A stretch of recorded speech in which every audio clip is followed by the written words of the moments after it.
Praise the lot. நம்மளோட day to day லைஃப்பில் யார் யாருக்கோ மதிப்பு கொடுக்குறோம், மரியாதை கொடுக்குறோம். ஆனால் முக்கியமாக மதிப்பும் மரியாதையும் கொடுக்க வேண்டியவர்களுக்கு மரியாதை கொடுக்குறோமா? அதாவது கனம் பண்ணுகிறோமா? யார்னு யோசிக்கிறீங்களா? கர்த்தரை குறித்து தாங்க பேசுகிறேன். கர்த்தரை எப்படி கனம் பண்ணணும்?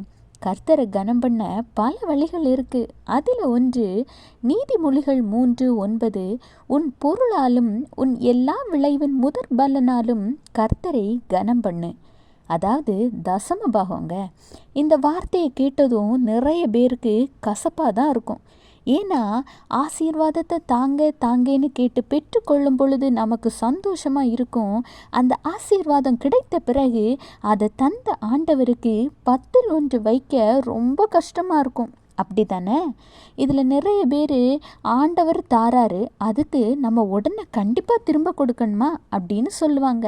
இன்னும் சில பேர் ஆண்டவர் எங்கே தந்தார், நான் கஷ்டப்பட்டு உழைச்சேன் அப்படிம்பாங்க.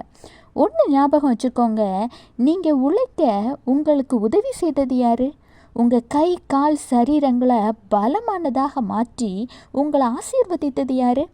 நீங்கள் உழைத்த இடத்தில் எல்லாம் உங்கள் மேல் அதிகாரியோட கண்ணில் தயவு கிடைக்க கிருபை செய்தது யார்? எல்லாத்தையும் காசு வந்ததும் மறந்துட்டீங்க தானே?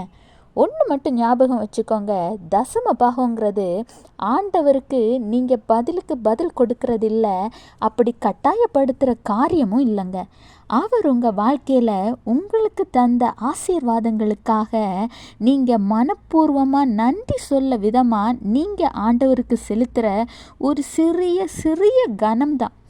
அது மட்டும் இல்லாமல் ஆண்டவர் சொல்கிறார், என்னை கனம் பண்ணுகிறவர்களை நான் கனம் பண்ணுவேன், என்னை அசட்டை பண்ணுகிறவர்கள் கனவீனப்படுவார்கள்.